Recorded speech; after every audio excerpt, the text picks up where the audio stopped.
It was a remarkable train wreck. Shazam!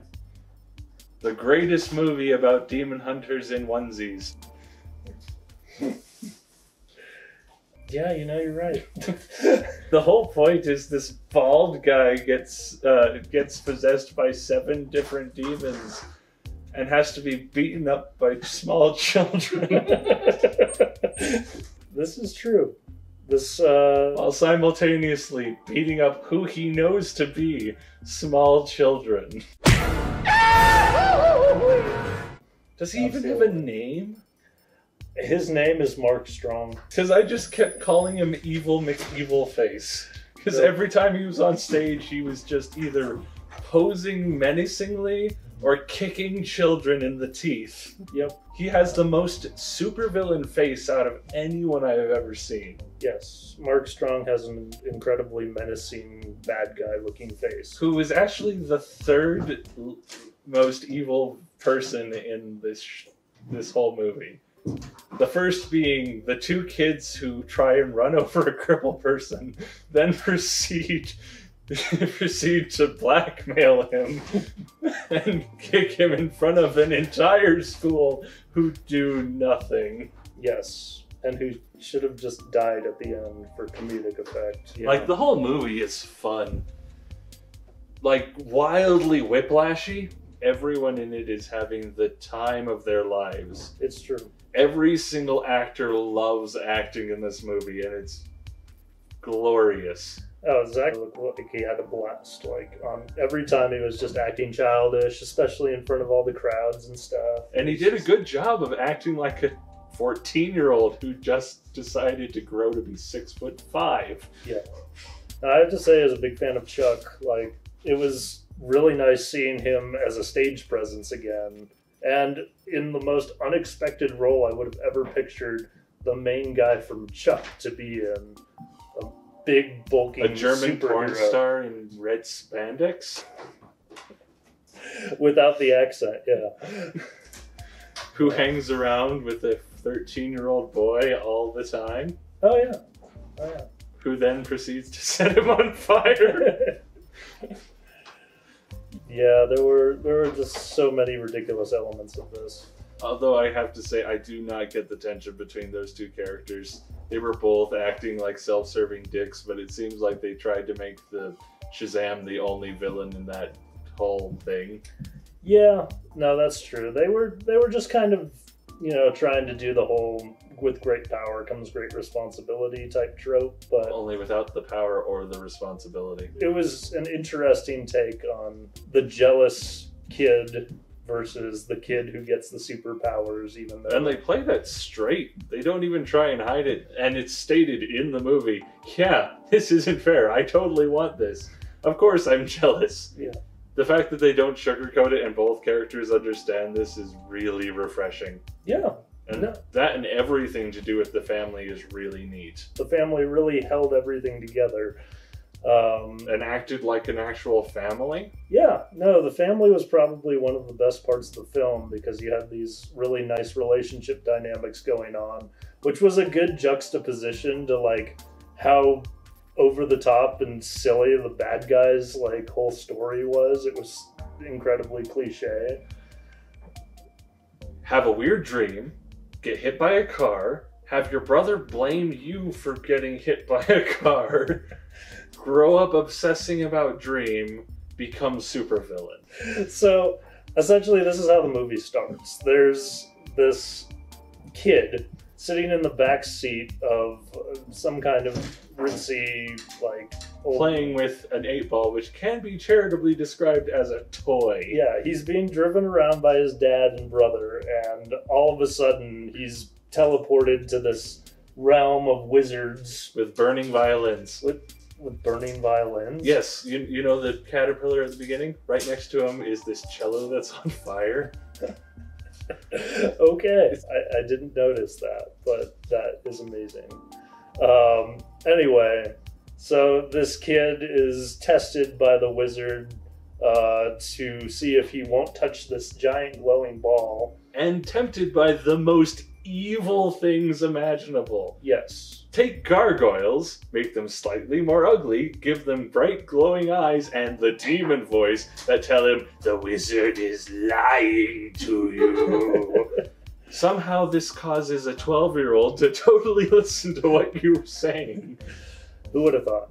Because he attempts to touch the ball, the wizard says, you're not pure of heart. And you will never be good enough. And you're never going to be worth anything in your life. And your dad was right about you. Exactly. So this kid, he has this douchebag dad. There's this rich guy that, like, just completely hates his kid and says that he'll never amount to anything. And then he's teleported to a magical realm where he's told by a wizard that he'll never amount to anything. I wonder if they're building up the main villain of the plot here. And you know his dad never uses his name. The only time he refers to him in the first person is you little Yep. And I don't know, the fact that the tone just plays itself so seriously too, because it was just the most cliche, like, and Warner this is Brothers. not what we were promised in the commercials. No, but the funny thing is, like, Warner Brothers, I was thinking, is this Warner Brothers trying to listen to the fans and trying to develop their villains? Because they could actually, like, maybe write them like characters and not just like cliche scenarios that Granted, you see. this one had vague background instead of just, here's an evil guy in face paint. That's true. Mark Strong. That said, he's not any good. No. But he is one of the most developed villains in the DC Extended Universe. So, yeah. I guess there's that. Anyway, so the film starts, establishes the villain, and then we get to meet Billy Batson, and he's... the pure of heart, wonderful child who will become our hero. Who we're introduced to Locking robbing up cops. places. Yeah. And stealing their food. Yeah. No, so this is the awesomest scenario. We have this kid who's a rebel, delinquent, runaway foster kid. And eventually he finds this home with these very charming and awkward characters that are this great family dynamic. But then it's not played super cheerful. It's not played super, like, intensive fighting like it's normally done. It's just, this isn't going great because we just met each other and now we live together. Yep, essentially.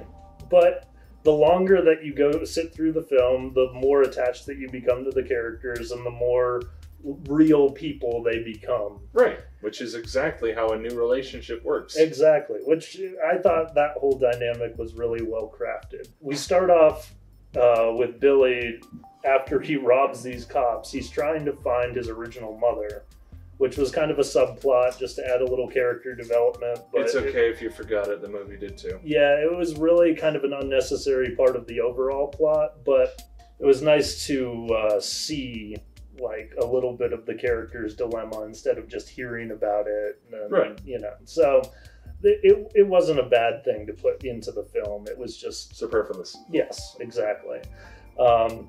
So after he fails to look for his mom, who he lost as a kid.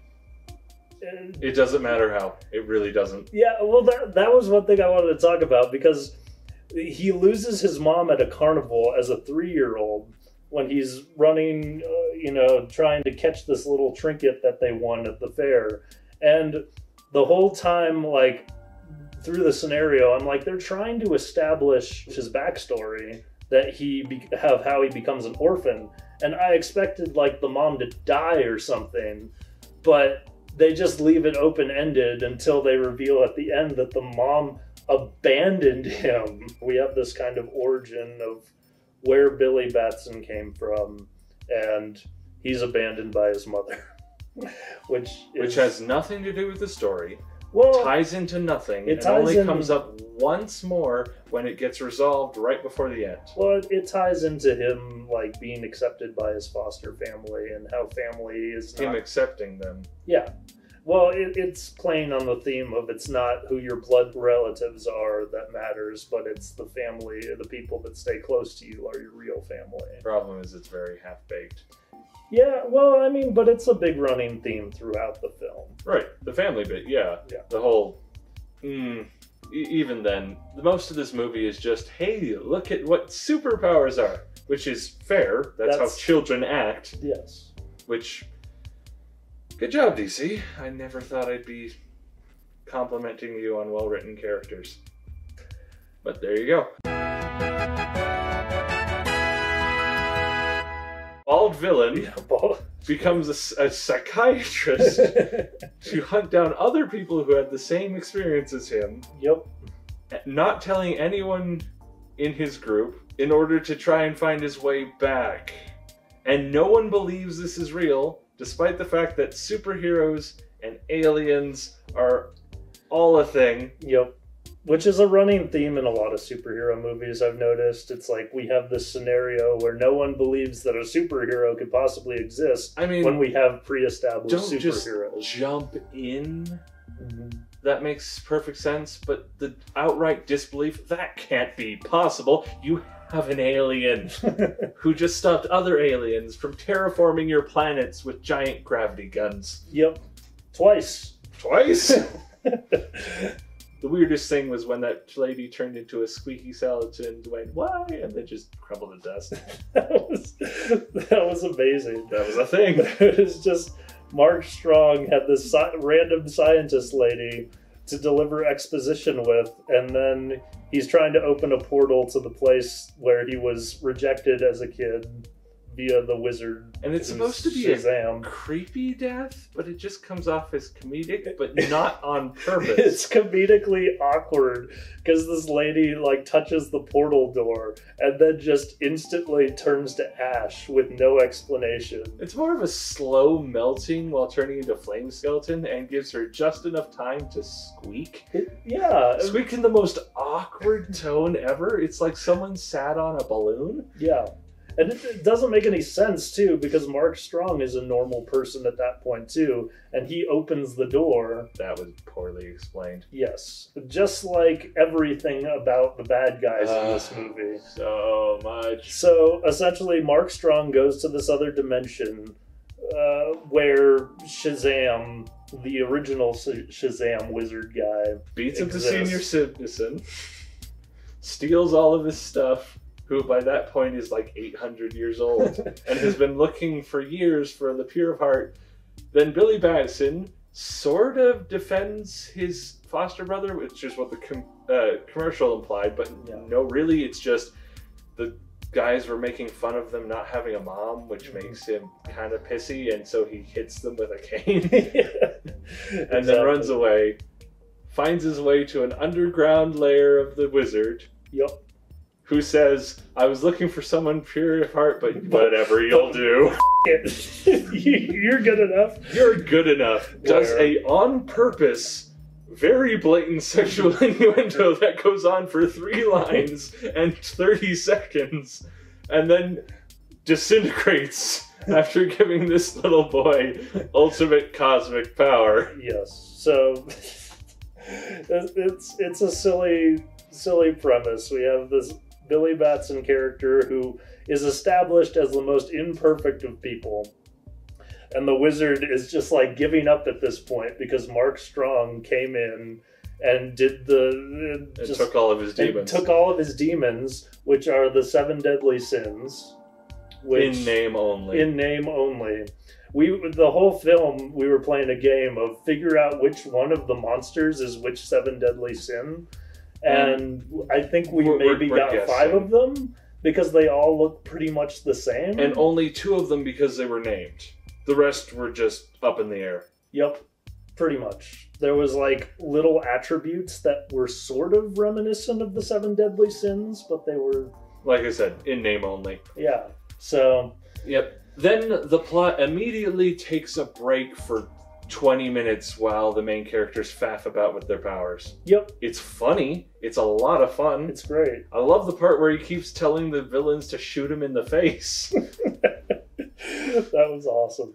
And it makes perfect sense. What would kids do with these awesome superpowers? They'd abuse them. In the middle of this happy fun time romp when they're discovering the powers, we see the villain kill his entire family and murder an entire board of executives. Yep. So there are some huge tonal shifts in the film. Shifts is putting it lightly. Yes, so we go from the youthful... Titanic was more calm shifting than this.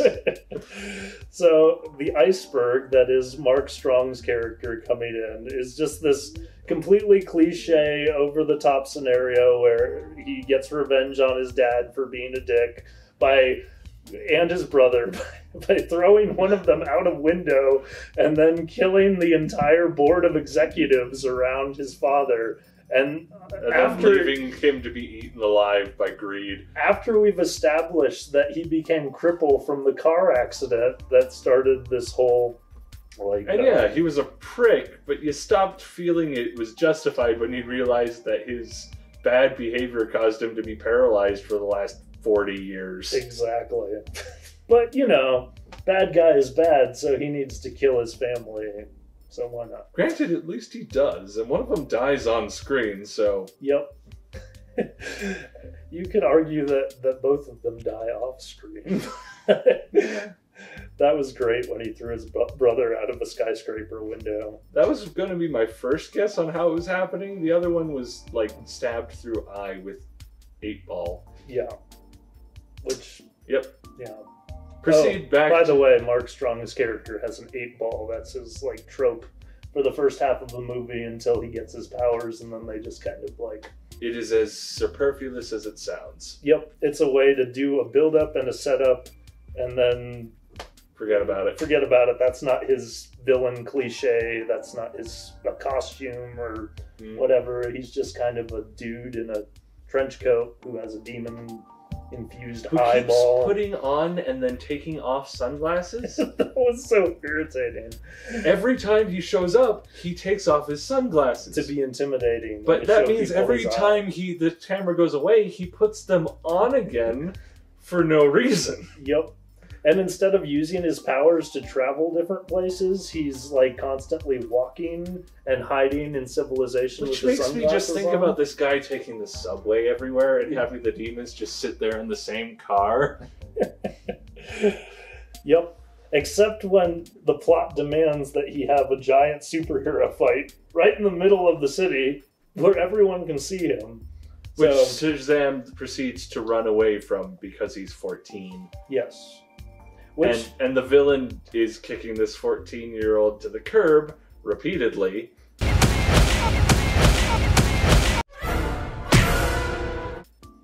While this 14-year-old, who he knows is 14 by the middle of it, is just fleeing from him. And at this point, I'm just like, is this necessary, man? The only reason you're doing this is because you think he might be a threat.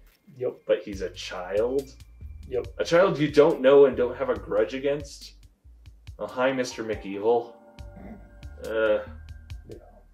Fair enough. This is layered on top of unnecessary drama between the two main characters as they're both being dicks to each other. Shazam saves a bus. It's his first real act of heroism. Yep, that he caused in the first place. True, but baby steps. Yep. And this was not this is a heroic man movie. Yeah, that was not the point. No, it was kind of it is cool because they played with the normal hero discovery thing.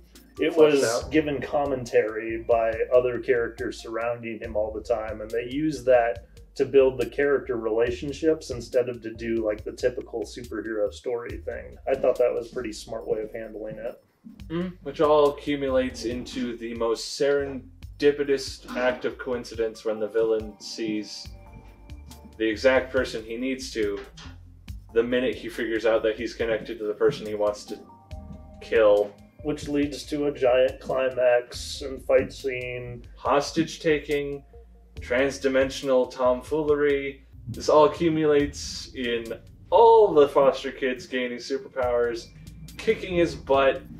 The credits are awesome.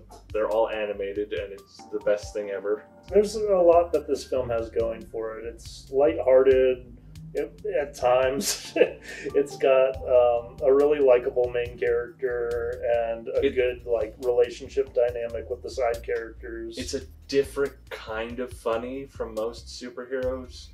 Most of the time, it's just quip, snark, quick snark, and in this one, it's mostly situational and physical comedy, which doesn't happen as much. No, and I think the cool thing about it too is it's playing off of all the cliches from other superhero films that we've been given over the years, and then it subverts your expectations a little bit with the punchline. But not with nothing. Not with nothing, no. It has like a setup and a payoff, which this whole film I was thinking the whole time, like, this is a coherently told story, even if it's incredibly cliche or typical. Like, there is, you know, beat for beat, a first, second, and third act, and a cohesive narrative structure. So Yep. And for those who are worried about the commercials giving away all the jokes, oh no, they did not. The best ones are just seeing them try and be serious and failing miserably. DC is still DC despite the fact that they're making pretty okay movies. Yeah. At the end, the only other people in the theater with us, because it was noon on a Saturday, said that was better than I expected, and we realized that is a perfect underscore for all DC movies. Yep, the slogan. That DC movies better than I expected. So anyway, that's our thoughts on Shazam. I would recommend go see the movie. It was fun, and yeah, it was a Sha out of Shazam. Okay. It's fun. Go watch it if you want to have a good time. You electrocuted a bus and almost killed these people. And then I caught it! You leave tall buildings in a single bound. I'm sorry. I'm so sorry. Hey everybody, hope you liked the video. If you did, hit the like button. Feel free to subscribe and hit the notification bell to stay updated on more videos. If you want to see more content, I have them linked here, or you can just check out my channel. Anyway, have a good day. I'll see you next time.